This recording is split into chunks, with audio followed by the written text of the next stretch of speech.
તો રાજ્યમાં ગુલાબી ઠંડીની શરૂઆત થઈ ચૂકી છે અને આ સાથે ઠંડીનો ચમકારો પણ જોવા મળ્યો છે। તો ઠંડીની શરૂઆત થઈ છે, રાજ્યમાં ગુલાબી ઠંડી શરૂ થઈ ચૂકી છે અને ઠંડીનો ચમકારો જોવા મળ્યો છે। મોટાભાગના જિલ્લાઓમાં તાપમાનમાં ઘટાડો જોવા મળ્યો છે। 13 જિલ્લામાં તાપમાન 20 ડિગ્રીથી ઓછું નોંધાયું છે। તો સૌથી ઓછું તાપમાન કેશોદમાં 17.5 ડિગ્રી નોંધાયું છે। તો સૌથી વધુ તાપમાન રાજકોટમાં 36.3 ડિગ્રી નોંધાયું છે। તો અમદાવાદમાં પણ મહત્તમ 34.4 ડિગ્રી તાપમાન, લઘુત્તમ તાપમાન 20.8 ડિગ્રી નોંધાયું। મોટાભાગના જિલ્લાઓમાં તાપમાનમાં ઘટાડો જોવા મળ્યો છે।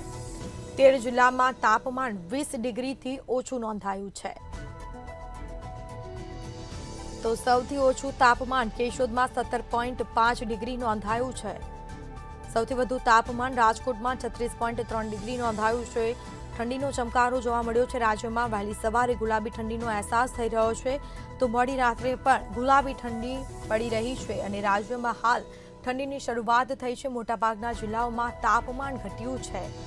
ઠંડીનો ચમકારો અનુભવવામાં આવી રહ્યો છે।